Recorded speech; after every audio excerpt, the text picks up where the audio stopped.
Saúdo a todos com a paz do Senhor, em especial a classe da juventude, para quem está sendo dirigida a lição desta manhã.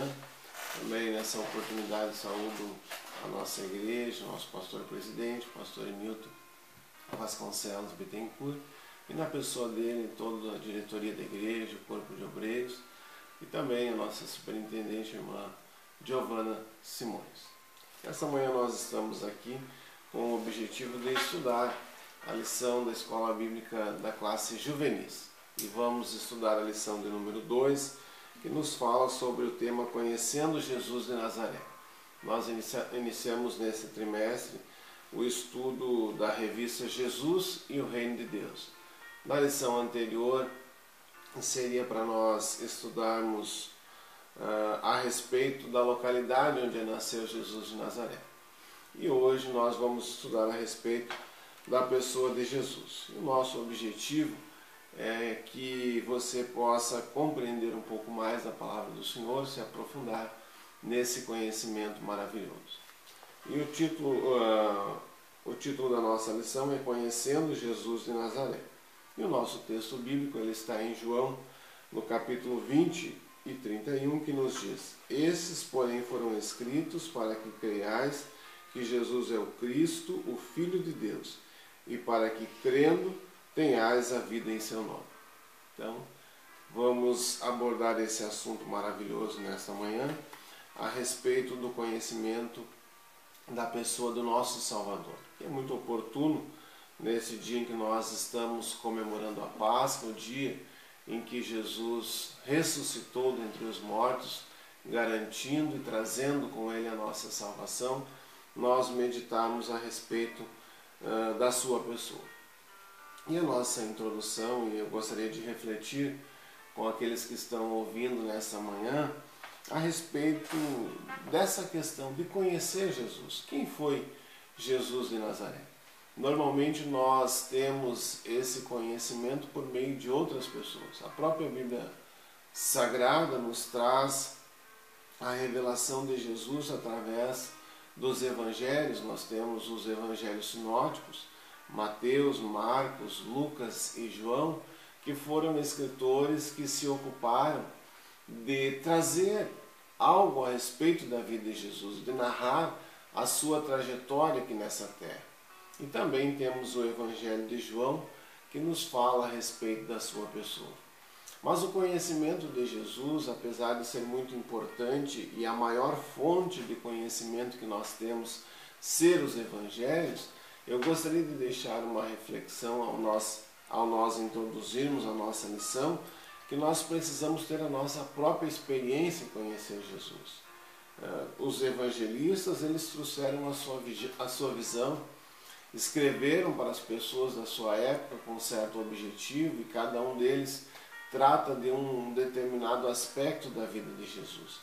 Mas é importante que nós tenhamos a nossa própria experiência a respeito de Jesus, que nós tenhamos o nosso próprio conhecimento a respeito dele, e através disso possamos construir a nossa caminhada e a nossa relação com Jesus Cristo. Que nós não venhamos ter uma fé baseada no que os outros dizem, mas que a nossa fé seja baseada e marcada pelas nossas experiências.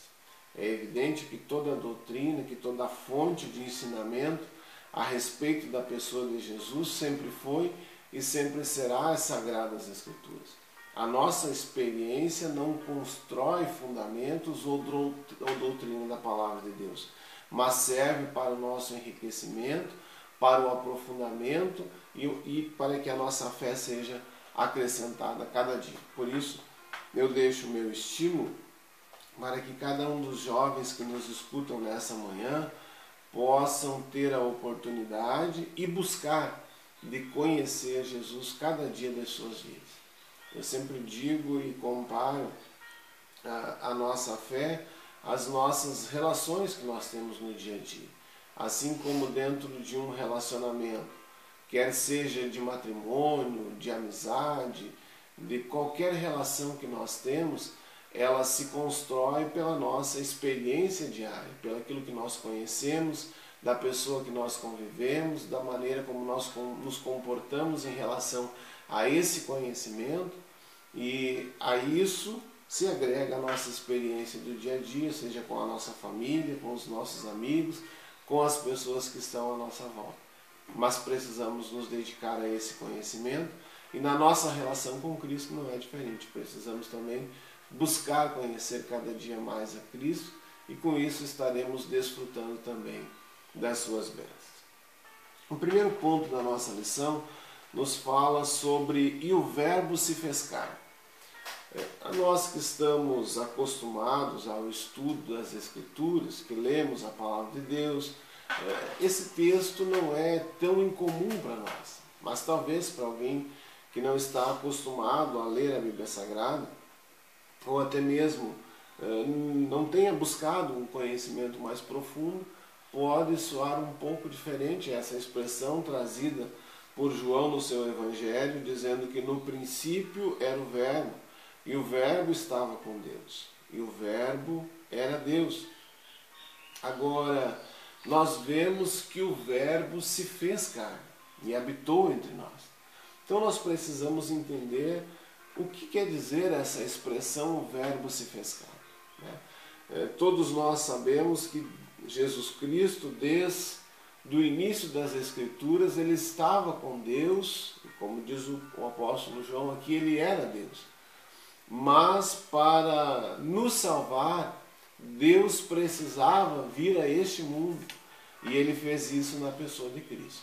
A expressão verbo nos traz a ideia de ação, que Jesus sempre esteve com Deus na consecução dos seus planos e dos seus propósitos, tanto de maneira objetiva lá no início da criação, em Gênesis, criando todas as coisas com Deus, porque nós observamos na própria criação do homem, quando Deus diz "façamos o homem", ele não estava fazendo sozinho, mas estava em conjunto com o Filho e com o Espírito Santo. Então permeia todas as Sagradas Escrituras, desde Gênesis até o Apocalipse, Jesus Cristo como verbo, como ação de Deus, como ele fazendo, vivificando, trazendo vida e construindo todos os propósitos divinos durante a criação. Agora nós observamos que o Verbo, ele se fez carne. E aí a narrativa, principalmente de Mateus, que é bastante objetiva, ela nos mostra como Jesus veio a esse mundo e tomou a forma humana. Era necessário para que ele fosse o sacrifício pelos nossos pecados, que ele, sendo o Verbo de Deus, sendo o próprio Deus na narrativa de João, viesse a essa terra e tomasse a forma humana, para que através dessa forma ele pudesse ser o sacrifício perfeito para as nossas vidas. Então, o Verbo se fez carne para nos salvar, para nos trazer a salvação. O segundo ponto da nossa lição diz "e habitou entre nós". Esse ponto, a irmã Graziela que vai nos explanar. Cumprimento a todos com a paz do Senhor também. Motivo de alegria estar aqui para junto aprendermos da palavra de Deus. O segundo ponto, como o Zé já falou, fala sobre "ele habitou entre nós". Então, Jesus ele se fez carne, ele veio e conviveu juntamente com todas as pessoas da sua época, né? Jesus ele nasceu em Belém e a história nos conta que ele precisou fugir para o Egito com sua família e depois ele voltou para Nazaré. E uma coisa importante que nós aprendemos estudando a história de Jesus é que ele trabalhou, conviveu com o pai dele, com o pai José, e ele também aprendeu, cresceu em graça e sabedoria junto ao Pai Celeste. Então, até que ele estivesse preparado para o seu ministério, que ele começou a exercer aos 30 anos de idade. Após esse período, ele exerceu por 3 anos, né, aquilo que o Senhor o tinha destinado aqui para vir fazer na terra. É importante nós dizer que hoje em dia nós temos tanta dificuldade para falar com uma pessoa importante, quem sabe um diretor de escola, um prefeito, né? E quanto mais importante a pessoa, mais dificuldade de acesso nós temos a ela. E Jesus não, na sua época ele era uma pessoa acessível, embora ele fosse mais importante do que todas as outras pessoas que nós possamos imaginar aqui neste mundo, ele era uma pessoa que qualquer pessoa da sociedade poderia se chegar a ele. As pessoas mais desprezadas chegavam a ele. Temos como exemplo a mulher samaritana, né? E também ali no momento em que ele estava sendo crucificado, o ladrão da cruz também teve a oportunidade de falar com ele e o Senhor não o desprezou. E mesmo assim, nós aprendemos que depois do Senhor ter subido ao céu, ele ainda continua conosco, ele continua falando com nós e nós temos o livre acesso para ele. Então, através de nossas orações, nós podemos ter um contato íntimo e contar os nossos problemas mais pessoais para ele, e ele sempre está atento para nos ouvir. Então, o Verbo, ele se fez carne, habitou entre nós tivemos essa oportunidade, e temos ainda essa oportunidade, temos o contato com Cristo. E o ponto 3 nos fala de Jesus, o Filho de Deus. Todas as passagens dos evangelhos, elas destacam Jesus como sendo o Filho de Deus. Olhando para a terra, Deus não viu um homem que tivesse a capacidade de dar a sua vida. Não tinha um justo sequer que pudesse ser o sacrifício perfeito pelo pecado. Mas Deus já havia predito através da sua palavra, lá em Gênesis 13:15, que da semente da mulher seria levantado um homem que pisaria a cabeça da serpente. Obviamente que nós, nas nossas limitações humanas, não teríamos condições. E todo o Antigo Testamento ele foi preparado no objetivo de demonstrar a necessidade desse Salvador. E esse Salvador foi o próprio Filho de Deus que veio a esse mundo, tomando forma humana para nos salvar. Várias expressões das Sagradas Escrituras demonstram que somente Cristo poderia ser o sacrifício perfeito para os nossos pecados. E as palavras do próprio Jesus nos Evangelhos e inúmeras declarações dele nos demonstra isso. No Evangelho de João, Jesus nos faz declarações maravilhosas a respeito de quem Ele é. Ele é o pão da vida, a luz do mundo, a porta das ovelhas, o bom pastor, a ressurreição à vida, o caminho, a verdade e a vida, a videira verdadeira.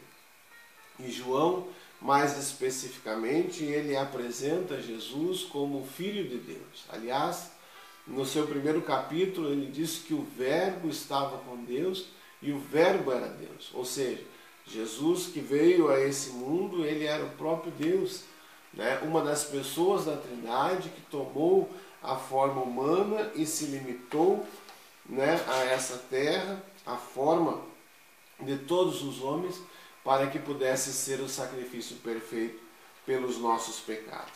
Nós louvamos a Deus porque ninguém, certamente, dos homens faria isso, mas Deus, ele, para nos salvar, não poupou o seu próprio Filho, mas entregou para que ele viesse morrer na cruz do Calvário pelos nossos pecados.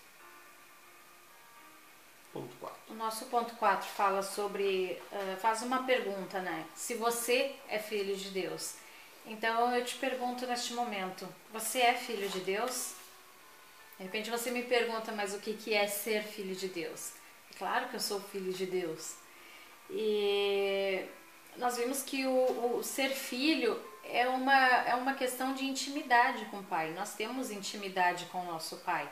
Quando nós temos uma dificuldade, um problema, quando nós temos alegrias, nós compartilhamos com o nosso Pai, né?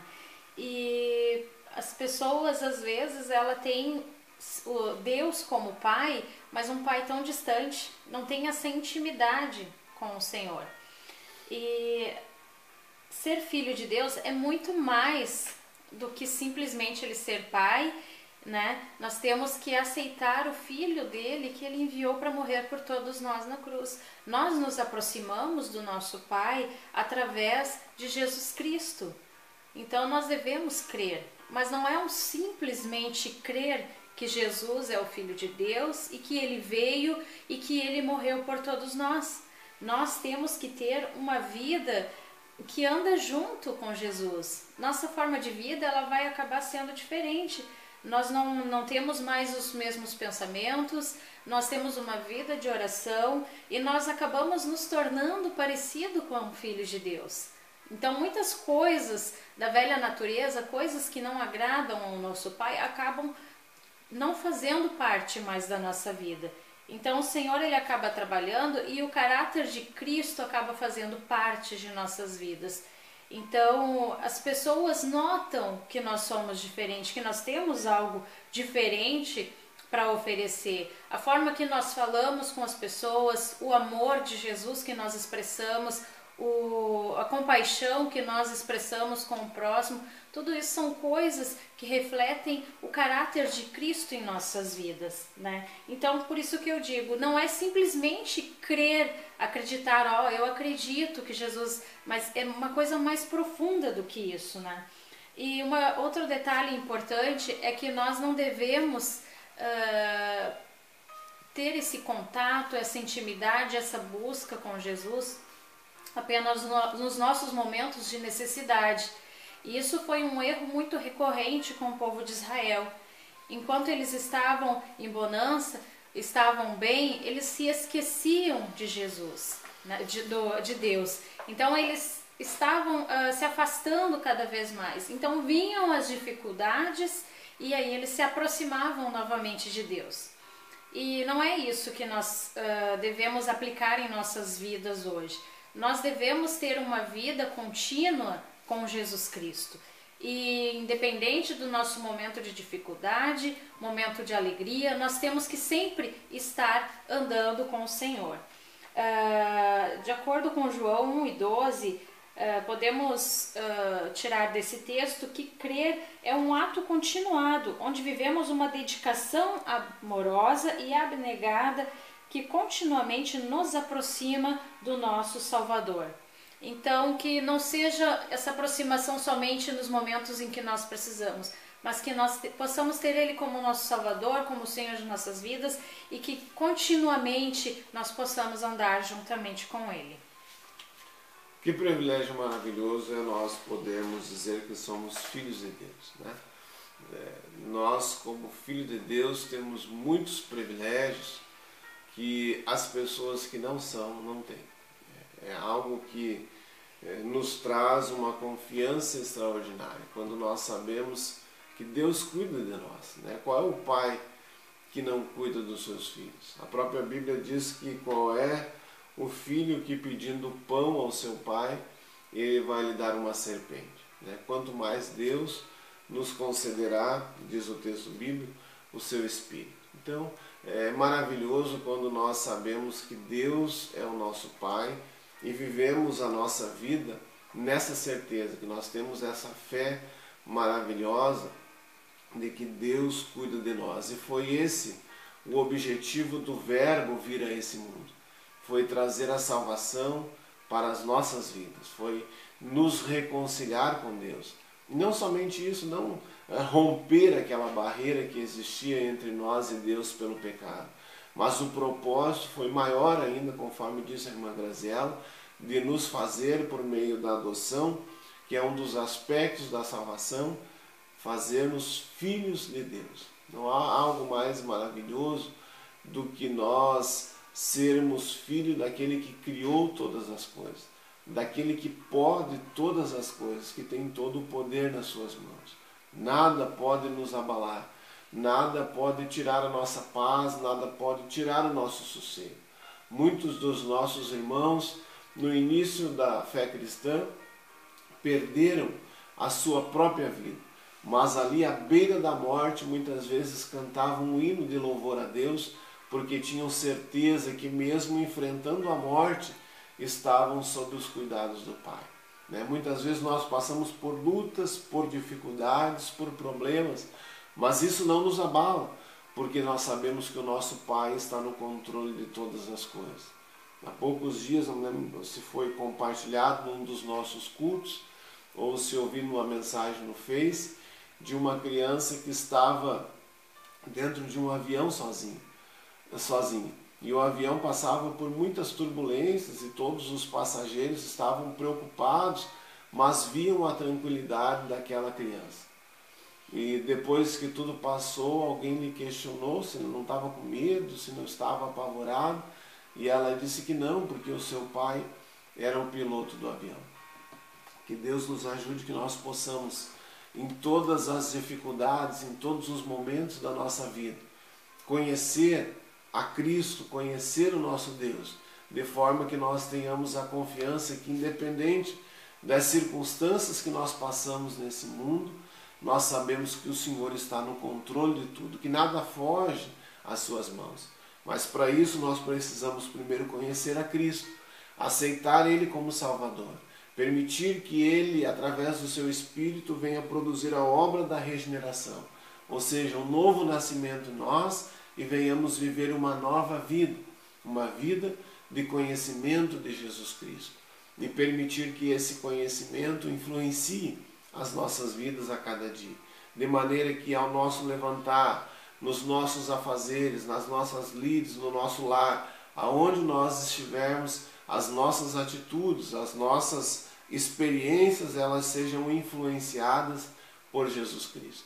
E esse é o propósito da nossa lição, que você venha entender isso, que o conhecimento de Cristo, essa experiência de crer em Cristo, não é algo estanque que nós vamos lá na igreja, aceitamos, fizemos a nossa declaração de fé, nos batizamos e termina ali. Não.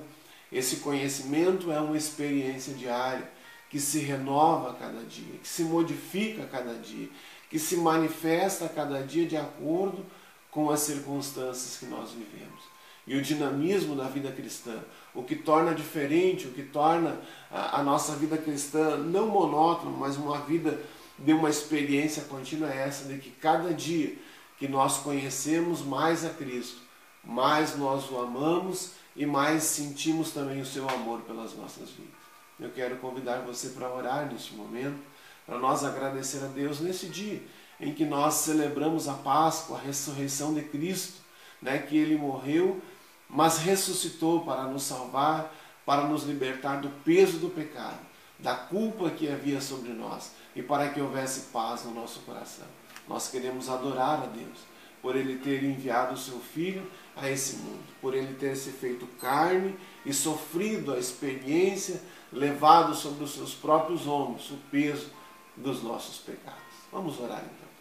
Querido Deus e eterno Pai, nós te agradecemos nesse momento, porque o Senhor olhou para esse mundo, mas não limitou a simplesmente olhar e ver a situação do homem, mas compadecido, movido pelo seu grande e infinito amor, um amor inexplicável pelas nossas vidas, enviou teu Filho para nos salvar, para morrer na cruz do Calvário em nossos lugares, experimentando aquilo que nós experimentamos, passando pelas circunstâncias que passamos, para que com isso, Pai, pudesse se compadecer dos nossos pecados, das nossas limitações.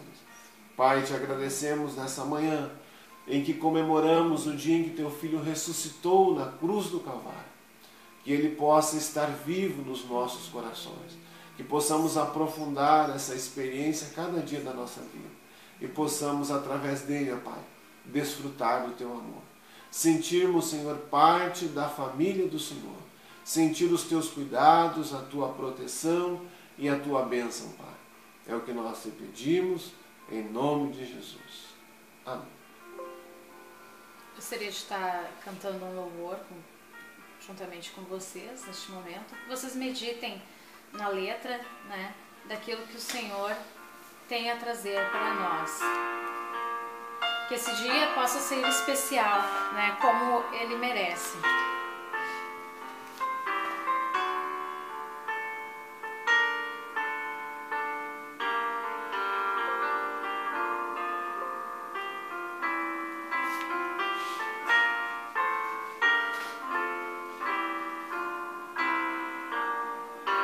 Deixou o esplendor de sua glória,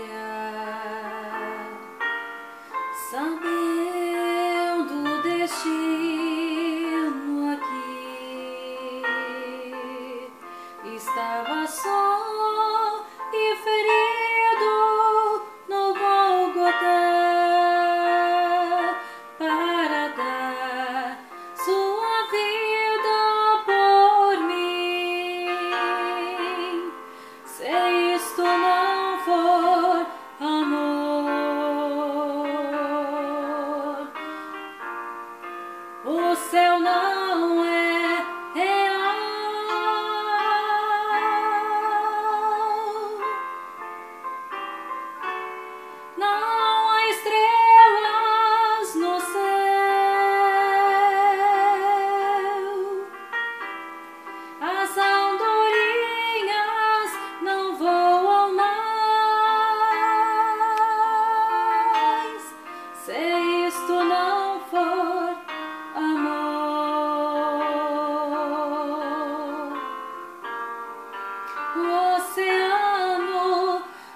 paz do Senhor. Deus abençoe a todos.